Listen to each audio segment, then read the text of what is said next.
President Joe Gamaldi and Fox News contributor and columnist Byron York. Gentlemen, thank you so much for joining us. Joe, first to you. 4 presidents in New York, 3 at a Democrat fundraiser with celebrities here in Midtown at Radio City. It's President Biden, Bill Clinton, and Barack Obama.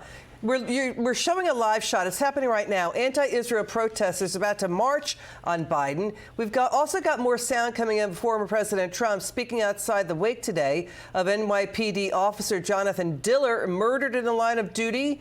First to you, Joe, your thoughts on this? Well, you know, the chasm between President Trump and President Biden just couldn't be wider. While President Trump is out there loudly and proudly supporting law enforcement, condemning the historic violence against us, and attending Officer Diller's wake, President Biden is across town. He can't even put out a statement condemning the violence against law enforcement, the war on cops that saw 378 police officers shot last year. And to make matters worse, his own press secretary holds a press conference and doesn't even have the decency to say the officer's name, Officer Diller. She couldn't even say it. She's a complete embarrassment. She doesn't mention condemning the violence against law enforcement and then starts to talk about blaming gun laws. Here's a newsflash. This dirtbag that killed this officer was picked up on a gun charge just months earlier, and the revolving door criminal justice system that they champion so much let him back out. And, you know, that press conference was a smack in the face to law enforcement across this country. Yeah, what Joe just said, where news is crossing, the president taped a podcast. He was taping a podcast, Byron York, as the wake was underway for the NYPD officer.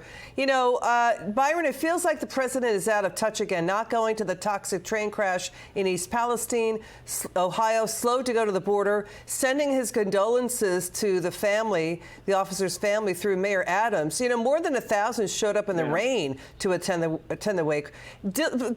Officer Diller was on the force for just 3 years. He leaves behind a wife and an almost 1-year-old son. What do you make of the president's response to all of this? Well, we should point out that this is a really fancy thing that the president is going to be doing tonight.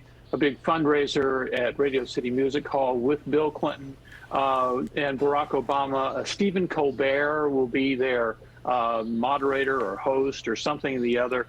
Big donors who pay $100,000 can have their pictures taken with the presidents by Annie Leibovitz. So, I mean, this is a really big, flashy party, and the Biden team is very, very happy. It's expected to raise $25 million. The contrast could not have been greater. Donald Trump attending this wake, as it was mentioned before, the accused killer in this case had been arrested 21 times before. This was, in a nutshell, the kind of crime problem that Trump wants to address in this election, and Biden apparently does not. So politically, this was a very, very smart thing for former President Trump to do.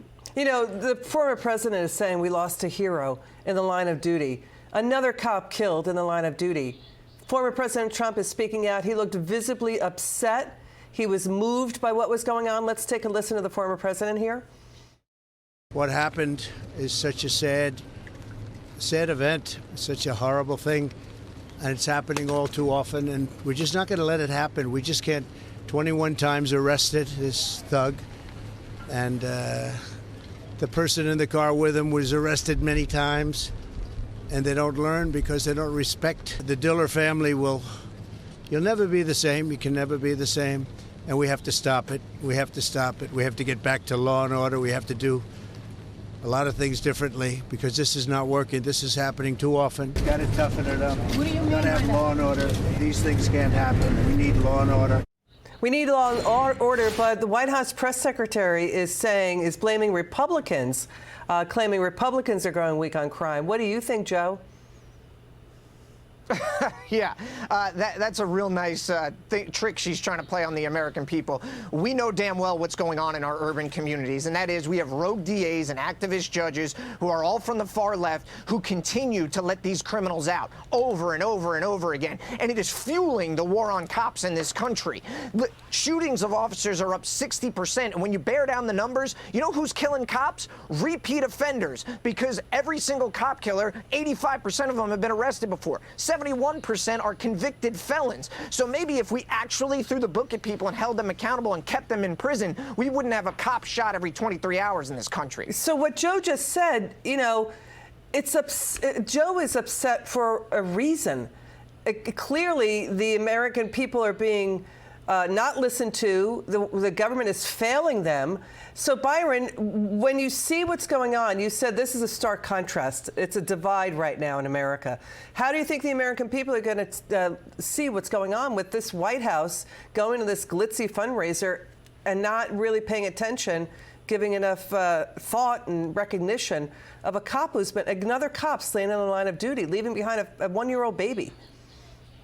Well, it depends on what party it is. You know, in this new Fox News poll, they asked, are you better off than you were 4 years ago? 52% said worse, 22% said better. The small group that's better is probably going to be at this fundraiser tonight. Maybe the ones who are doing the absolute best can get their photo taken with the famous photographer. This is the stark divide, and it actually really illustrates, in a big political picture sort of way, the changes that are taking place in the parties, with the Republican Party becoming much more of a working class party, appealing to the things that matter most to people who work for paychecks in the United States. Got it. Joe Gamaldi, final word? You know, we need to just get back to basics here in this country, where we actually have law and order, where we actually hold criminals accountable, and we stop prioritizing criminals over victims. Got it. Joe Gamaldi, Byron York, thank you so much. It's great to have you both on. It's a very unfortunate day. It's really sad here in New York.